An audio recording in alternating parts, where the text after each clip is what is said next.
ఓ కుమారుడు తన తల్లిని తీసుకుని ఓ రెస్టారెంట్కు వెళ్ళాడు.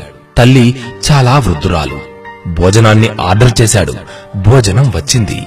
ఆ తల్లి చాలా బలహీనంగా ఉండటం వలన ఆహారాన్ని కాస్త మీద పోసుకుంటూ కింద పోసి కాస్త ఇబ్బందికరంగా తినసాగింది. చుట్టుపక్కల వారు ఆమె తింటున్న తీరును చూసి గుసగుసలాడుకోసాగారు. కాని ఆ కొడుకు మాత్రం ఏమాత్రం విసుక్కోకుండా ఆమె తినేదాకా కూర్చొని ఆమె తిన్న తర్వాత తనను జాగ్రత్తగా తీసుకువెళ్లి చేతులు ముఖాన్ని శుభ్రం చేసి ఆమె బట్టలపై పడి ఉన్న ఆ పదార్థాలను తుడిచి బిల్లు కట్టి తల్లిని జాగ్రత్తగా తనతో పాటు తీసుకువెళుతూ ఉండగా ఓ వ్యక్తి ఇలా అడిగాడు, బాబూ, నువ్వు ఇక్కడ ఏదో వదిలేసుకుని వెళ్తున్నావు చూడు అన్నారు. ఆ అబ్బాయి వెనక్కి తిరిగి చూసుకుని, నేనేమీ వదిలి వెళ్లడం లేదే అన్నాడు. అప్పుడు ఆ వ్యక్తి, నీవు ఎంత విలువైన విషయాన్ని ఇక్కడ మా అందరి కోసం వదిలి వెళుతున్నావు నాయనా. ప్రతి ఒక్కరూ నీలానే తన తల్లిదండ్రులను చూసుకోవాలి. వయసు మీద పడిన తల్లిదండ్రులను అసహ్యించుకోకుండా ఓ బిడ్డలా చూసుకోవాలన్న ఓ మంచి సందేశాన్ని ఇక్కడున్న వారందరికీ వదిలి వెళుతున్నావు అన్నాడు ఆ వ్యక్తి. ఆ కొడుకు నవ్వుతూ అమ్మ నుదుటిని ముద్దాడుతూ భుజాల మీద చేయి వేసి తల్లిని తీసుకెళ్లాడు. తల్లిదండ్రులను పసిపిల్లల్లా కాపాడుకోవాలి.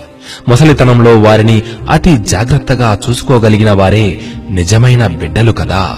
ఏమంటారు? ఎన్ని జన్మలెత్తితే తల్లిదండ్రుల రుణం తీర్చుకోగలం చెప్పండి? నాస్తి మాతృ సమం దైవం, నాస్తి మాతృ సమః పూజ్యో, నాస్తి మాతృ సమో బంధు, నాస్తి మాతృ సమో గురుః.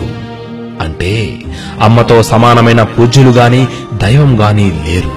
తల్లిని మించిన బంధువులు గాని గురువులు గాని లేరు.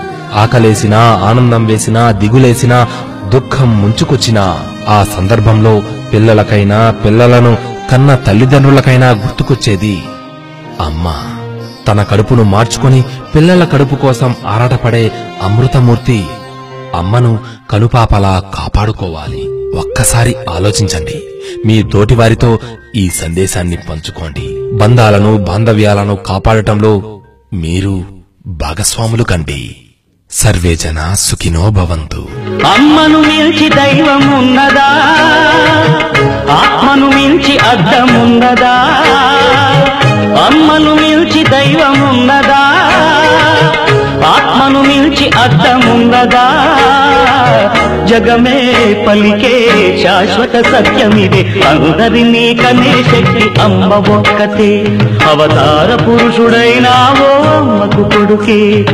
అందరినీ కనే శక్తి అమ్మ ఒక్కతే. అవతార పురుషుడైనావో అమ్మకు కొడుకే.